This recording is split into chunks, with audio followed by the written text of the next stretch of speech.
studio. And I love doing those experiences in a lot of ways, even more than theater, because you get to break the fourth wall, you get to learn more about the IP and the brand from doing these things, and people are crazy about them. As Larry said, the business model is off the charts, but they're really, really crazy about them. And I will say, though, that working with brands on these experiences is a double-edged sword, because brands have kind of ethos, they have core values, and you're working within their sandbox. Working within their sandbox. So, for instance, I was working on the Disney animation experience. The character of Elsa from Frozen cannot speak to the character of Ariel from The Little Mermaid, right? That's bad in Disneyland. I was very, very happy to be making a living doing these experiences for brands. And then along came Larry, and along came Jeff with this crazy idea 5 years ago. They said, hey, we know you do this thing at the highest level. This is a vertical that's out of control. What if we made an experience based on an idea and a feeling and not an existing idea? Does anyone here have kids? Show of hands. Yeah. Me too. I have 2 kids. When they came to me and asked me what we should make, I realized that even though globalization has been happening, that the world has gotten, for kids, really everyone, smaller, more insular, isolated, more polarized. I watch my kids holding their damn phones, and all I want to do is slap it out and say, please listen to me for 5 seconds. And here I was making a living, making a huge successes out of things that traded in the currency of nightlife, artwork, sexy, cool, all those things. And I wanted to make something really, truly different. Something that if we didn't mess it up, could affect the way that our kids and we interact with each other. Maybe they could have a different kind of feeling and change the world. I know that sounds lofty. I'm sure everyone talks to you about how they can change the world, but it's really what was at the core of the vision. So I wanted to make something in escapism that would trade in the currency of joy. And if you did it right, you can connect with your inner child. Right? That's a pretty lofty idea. That's what I was trying to do. So what the hell is escapism? Escapism is a ticketed immersive entertainment property. It's a series of kinetic, dynamic, interactive experiences that you experience through a wild, physical, sonic, emotional journey. You know, that's a lot of words, but it's based on market research. We sat together and we took counsel and we did lots of data set tests of how people actually want to escape. And we tried to turn that into this experience. And it takes people from a very, very dull, disconnected place, this world that we create, and then sends them out hopefully into the real world filled with elation, inspiration, and activity. So we start our experience in an intentionally numbing, desensitized place, right? It's meant to kind of like tell you a bit about what our world is and reflect that dramatically. And then one by one, we go through this experience and do crazy, crazy stuff that actually reconnect you with all of your senses. And you play. So you might turn the corner and the first sense that you connect with is something that we call prismatic.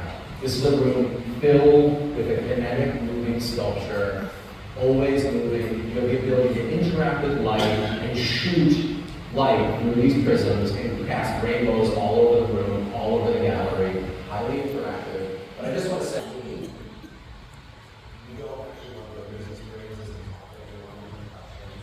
also a version of this that is a passive thing, where you can actually look, you can watch people explore this, you can watch people explore, you get to sort of choose your own adventure. Some very high touch, some passive touch. So here you reconnect with color, you reconnect with sight. Maybe move into the diversiphone. This is a made-up musical instrument that I made. This is the first of its kind. You can play it with one person, you can play it with 20 people.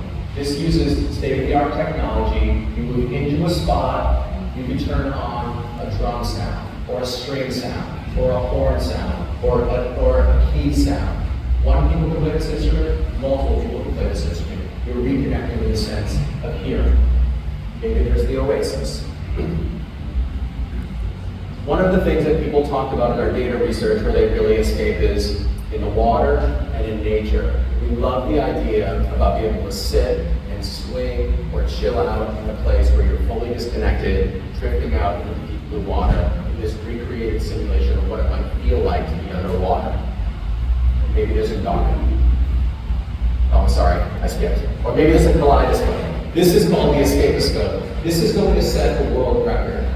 This will be a 110-foot long AI and technological powered kaleidoscope. It will be dynamic, ever-changing. You can put imagery of, as you can see, prisms and geometry through it, but we can also put the natural world, star fields, and it's amazing for corporate parties, events, things like that. You can totally brand it. But this will, like I said, set a world record, and setting a world record with the world's largest kaleidoscope is good PR. Then there's the garden. This is not just flowers growing from the ground up or from the top down, but like everything in escapism, there will be surprises. So these flowers won't smell like roses or lilies or flowers. They're going to smell like cheeseburgers, bacon, fresh cut grass, freshly poured concrete, and other kind of iconic smells. And like every single good immersive experience, when you come to a sign at a crossroads, now, if you saw this sign and it said there's the way out and the way out, show of hands, who would choose the way out? Not so small.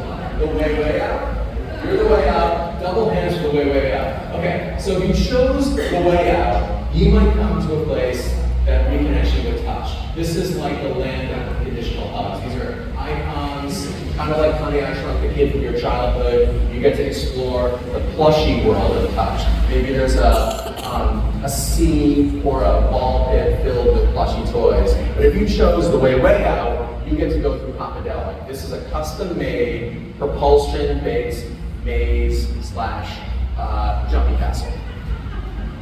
Now, if you wanted to explore Hoppedelic, but you chose the other thing, you'd have to buy a ticket. Another good way to get repeat people, creating FOMO, people talking about that. And of course, once we arrive, when we were talking a little bit about AI technology, once we arrive, we are in the exact opposite kind of a terminal from where we started. We're now on a moving walkway that brings you through a gallery based on AI recognition, facial recognition of what you were doing in the experience. We've actually taken pictures of you, your loved ones, and your family, and we're showing you all the pictures we took of your ride as you go down. These assets will be shareable, these assets will be purchasable. I think it'll be a great way to share and talk about the experience. Of course, there's a lobby bar, a cafe, all of those things, and a merch shop where you can take things home. Part of that experience home. The experience will run between 70 and 90 minutes long. That's about the sweet spot business. We found that anything less than 70 minutes, people feel like they've not got the full. Anything more than 90 minutes, they feel a little bit bloated. It's important to note, this is not language dependent. It's sort of in the spirit of Blue Man Group, Cirque du Soleil. We're building a global property for people of all walks of life and for almost any age. And we're going to hit all four quadrants. I work in the entertainment industry, and something that we always talk about is the brass ring of all four quadrants. This is families, kids, sexiest date night you're going to have, single ticket buyers, right? This is everybody. It increases our opportunity for profitability. And what makes escapism different? It's not tied to the rules of known IP, right? Remember Elsa and Ariel. It's not tied to those things. We can do anything we want. We can evolve it. We can change it. We can deliver a new experience every single time we go to escapism. So we can change out galleries and we can continue to evolve. Again, increases repeat visitation. No two trips will be the same. And I've spent nearly 30 years sharpening my pencil for brands and institutions and helping them tell their best story that they can possibly tell. And I'm so thrilled to finally pour it all into this experience. Why are we in Florida?